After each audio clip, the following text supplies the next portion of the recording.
I am Justin the Ninja, and I am going to be bringing you guys another reaction. This is going to be a horror-themed reaction, which, actually, the dark lighting right now, I just realized that's kind of fitting for a reaction like this. That's cool.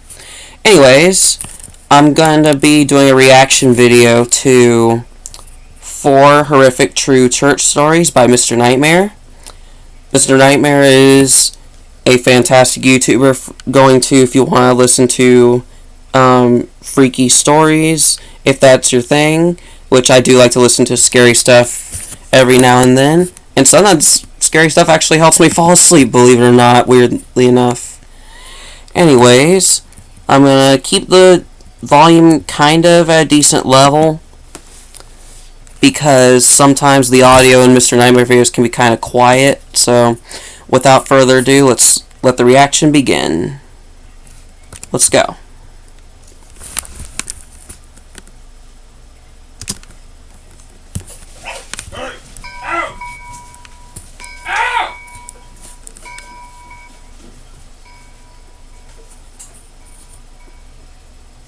When I was in high school, I had a couple of close friends, Jason and Brian. We did quite a bit together, and when it came time to graduate, Jason had to move away to Lexington, South Carolina with his family due to his father's work.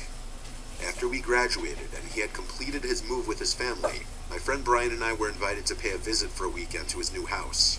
We decided out of boredom to start hiking around in the nearby forest and countryside, which we found had a scenic river.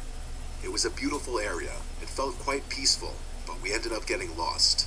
We decided to keep following the river as we lost track of which direction was upstream or downstream, with no sounds of civilization anywhere we could hear. We quickly became concerned about finding a telephone to call Jason's mom or dad to get us from wherever we were, even though there was no paved road or street that Yeah, I bet that's gotta be quite freaky to go, going into a forest on its own doesn't really freak me out. But the idea of going into a forest, getting lost, no way to find your way out easily, except for blind trial and error, that's gotta be pretty freaky. that we could find nearby. As we kept following the river, we came to this old church-looking building made of really old red bricks with a dirt parking lot and a dirt road leading up to it. It was very encroached with growth and bushes. We decided to go inside and see if there were people, and maybe ask to use their telephone and get the address for this location. We noticed there were a few old cars, which looked to be 70s or 80s, possibly Novas, 4 of them. Very dirty and rusted in this dirt parking lot with flat or missing tires. They were all white-colored, or used to be, and parked in a row side by side. As we got closer, we heard gospel music sounds and some singing inside the church. We were relieved that there were people. Yeah, on its own, church music is actually kind of pretty, in my opinion. I kind of like it. Because even though I'm not overly religious, I don't attend church on the regular. And I don't really believe in the whole no swearing just because you believe in God. Although at the end of the day my loyalty is to God and everything, I'm not a active follower, if you know what I mean, but yeah. So we went into the church, which appeared to be rather old and dilapidated. We peeked past the main doors to the hall and saw what I estimated was a couple dozen people dressed as nicely as they could, though they clearly were poor.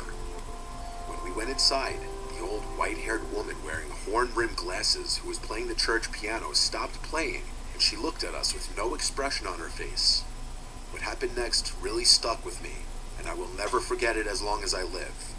Everyone in that church stopped singing and put down their song sheets, and they all slowly turned their heads and looked at us with the most vacant and unwelcoming glares. Jason said, "We're sorry to interrupt. We just want to use your phone to call my folks to come get us." Nobody spoke. It was dead silent in that church, other than the wooden pews creaking from the weight of the people. Well, alrighty then. So we just slowly backed out of the door and let it close behind us, and looked at each other in ominous fear and quietly left. We started walking up that dirt road, and when Brian mentioned that there were no crosses or anything Christian in there, we looked back up the road to see that maybe a dozen of those people, all men, had walked out in the front of the church and were standing there watching us intently as we walked along the road. This freaked us out, and we began to sprint up that dirt road for what felt like a good half hour. We finally came to a very old, broken-down gas station that looked like one of those old full-service stations. We went inside to find that the shelves were mostly empty and dusty from a quick glance, and an old, overly tanned, swarthy man with a really oily and dirty baseball cap was behind the counter reading some old book with ragged edges and yellowed pages. He looked up and said, "You boys lost, huh? Just head out that way you came in and make a left, and follow that road till you see a telephone pole. Just go right at the pole down the trail and it'll take you to a highway." We thanked the man and left quickly, and as we walked down the road to the telephone pole the man told us about, again looked back, and the old man was out in front of the gas station with his arms folded, just staring at us with a rotten-toothed grin on his face. We got to the pole, made the right, and followed that trail to the nearest highway after about a good half hour of walking in the twilight. It had just gotten dark as we got to the highway, and we tried to wave down a few people passing by, but nobody stopped. Thankfully, a police officer saw us and pulled over to help us. We told him we were lost and gave him Jason's address, to which he whistled and said we really were lost. It took about 30 minutes. Sorry guys, I was to drive us just back to Jason's, and during the chit-chat, checking to see if see if the thing was still recording. Some crazy witch folks in it.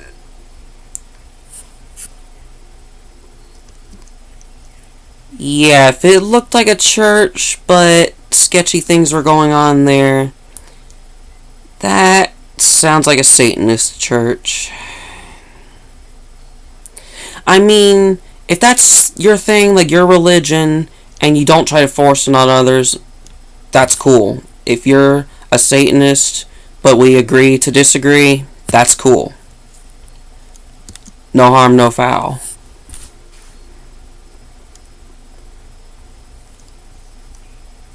Time ago, I'm talking like 8 years ago, two friends and I, James and Sean, did something really stupid. But at the time, doing stupid things was what we did to pass the time. We're not really friends with James anymore, but Sean and I still talk often, and so oftentimes we'll talk with each other about this story. We were 19 years old. We lived in Bump, New Jersey. Lots of vacant houses in our old town. And atop a hilly road not far from our houses was an abandoned church. Locals knew about the church. It was on a closed-off road, and it had been abandoned for many years. I'm not sure if it's still standing or what the current state of it is, as I live in Florida now. But James, Sean, and I, being the troublemaking thrill-seekers we were, came up with this genius plan of bringing a Ouija board to the church late one night. This was October. Okay, I'm not going to disclose anything else other than this, but hey, just like this person, I'm also in Florida. I'm not going to specify where, but yeah, I'm in Florida too. We're both Floridians now. Well, I've been a Floridian all my life, but this person's a Floridian now too. That's cool. October, so I guess we were doing it in honor of spooky season. Sean had the Ouija board in his closet, so he brought it. I drove the three of us, so I first picked up James, then Sean, and we just drove straight towards the church. Since the road up the hill to the church was literally blocked off, we had to park on the side of the road and walk from there. We followed the road up the hill to the church, using one flashlight at first, so as not to overdo it and draw any possible attention. But once we were atop the hill, pretty much all three of us turned on our flashlights. The church was surrounded by woods in basically all directions, and had a gravel parking lot alongside it. The church had been broken into 1,000,000 times before, and was littered with graffiti. So the big front door was already ajar. Two of us had to work together to pull. With something like that, I'm surprised that I'm surprised the premises are not guarded by security or police. Because believe it or not, even abandoned buildings have security or police around them every now and then. To pull it open because it's scraped on the floor though. Once inside, we naturally just looked around the place with our flashlights to make sure no one else was in there. It was definitely creepy being in that place at night. Sean set up the Ouija board.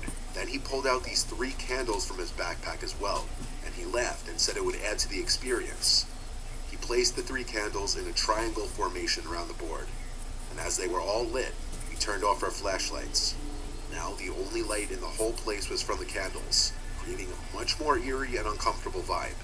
We really couldn't see more than maybe 6 feet in all directions, so we began playing with the Ouija board. Sean was doing most of the talking. Okay, first of all, Ouija board, bad idea. Like, in general, no matter where you're at. But, ooh, especially in a church. Oh, right there, that's just... Okay, I hate to say this word, and... If I were monetized, just saying it, I would be demonetized, but since I'm already not monetized, I'm not worried about it, but... Ouija board in a church, that's just suicide right there. Oof.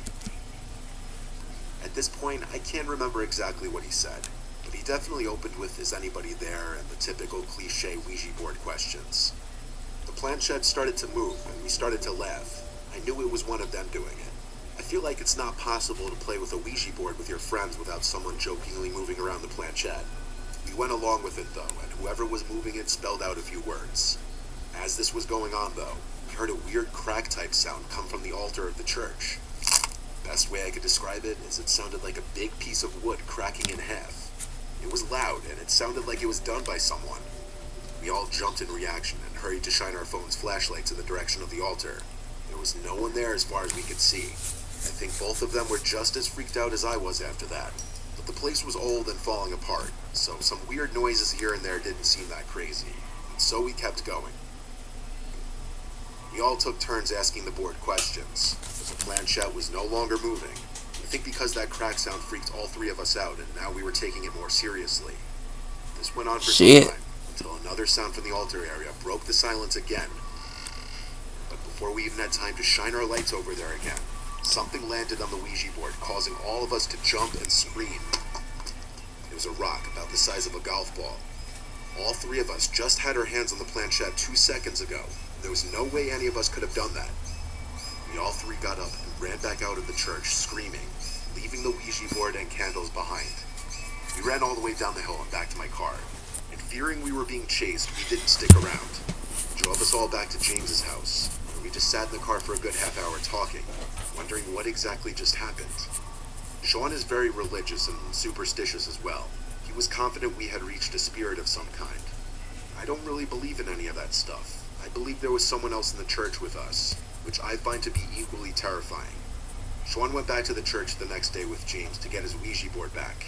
And to make things even stranger, the Ouija board was missing, but the candles were still in place. When they saw it was missing from the entrance, they decided to just leave right away. This remains to be the single scariest experience of my life.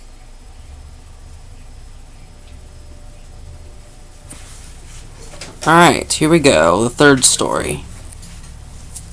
This happened in Warren County, Georgia, a very rural inland part of the state. I was with my...